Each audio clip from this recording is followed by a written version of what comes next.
ఇది లాస్ట్ వీడియోకి కంటిన్యూషన్. మేము చూసిన 3 షోరూమ్‌లో లాస్ట్ షోరూమ్‌లో మేము అనుకున్న టైంకి బైక్ అయితే ఇస్తానన్నారు. ఇక వెంటనే అడ్వాన్స్ అయితే పే చేసాం. అనుకున్న దానికన్నా కూడా ఒక 4 డేస్ ముందే షోరూమ్ వాళ్ళు కాల్ చేశారు. మీ బైక్ వచ్చింది, వచ్చి చూసుకోండి అనేసి. ఇక మాకు ముందే వెళ్ళడానికి అవ్వలేదు. ఇక బర్త్‌డే రేపనగా వెళ్ళి చూసుకున్నాం. ఓకే.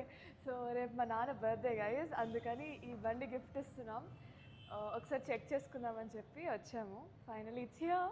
తడా! It's surprise. రియాక్షన్ ఎలా ఉంటుందో చూద్దాము. తిట్టకపోతే చాలు. బర్త్‌డే ముందు రోజే ఇలా నైట్ షోరూమ్‌కి అయితే వెళ్ళాం. అన్విత కాలేజ్‌కి వెళ్ళడం వల్ల డే టైమ్‌లో వెళ్ళడానికి కుదరలేదు. సో, వచ్చిన తర్వాత వెళ్ళేసరికి 7:30 అయిపోయింది. ఇక మా వారికి ఎన్నో రీజన్స్ చెప్పాము. ఆబ్వియస్‌గా ఆ టైంలో ఎక్కడికి వెళ్తున్నావు అని అడుగుతారు. సో, మా వారికేమో అన్వితకి ప్రమోషన్ వీడియో ఒకటి ఉంది, అది షూట్ చేసుకోవడానికి వెళ్తున్నాం అని చెప్పాము. ఇక చెప్పిన అబద్ధం కూడా పార్లర్ షూట్ అని చెప్పాము.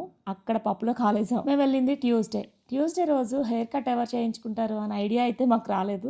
ఇంటికి రాగానే హెయిర్ కట్ అని చెప్పాం మా వారికి. ఇంకా అక్కడ డౌట్ వచ్చింది మా వారికి. మాకు తెలియకుండా మా ఇద్దరి ఫోన్లు చెక్ చేశారు. ఇక మా వారికి సర్ప్రైజ్ చేసే టైం అయితే దగ్గరకు వచ్చింది. మార్నింగ్ ఆఫీస్కి వెళ్ళేటప్పుడే చెప్పాం లంచ్కి బయటకు వెళ్దాం అనుకున్నట్లు త్వరగానే వచ్చేసారు. కానీ నేను వచ్చేసరికి అర్లీగా రమ్మని చెప్పాం. చికెన్ పులావ్ చేశాను. అన్వితకి కాలేజ్ నుంచి రావడానికి లేట్ అవుతుందంట. సో అందుకని నేను ఇంట్లోనే ప్రిపేర్ చేశాను. ఇది తిన్నాక మమ్మల్ని ఐస్ క్రీమ్కి తీసుకెళ్ళండి అని అడిగాము. ఆ టైంకి అన్విత కూడా వచ్చేస్తుందని చెప్పాను. ఐస్ క్రీమ్ తినడానికి తీసుకెళ్ళండి అని చెప్పేసి కిందకి వెళ్ళారు. రెడీ అయ్యాము. ఇంతగానంగా రెడీ అయ్యాము కదా, డౌట్ వచ్చింది అనుకుంటా ఏంటో జరుగుతుందని. కానీ అదని ఎక్స్పెక్ట్ చేయరు అనుకుంటా. చెయ్యరు.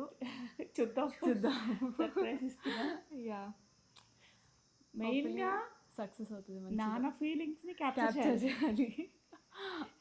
ఎలా ఉంటుంది reaction? I'm excited. I you excited? ముఖం మీద ఎక్సైట్మెంటే కనిపించలే. Okay, let's go.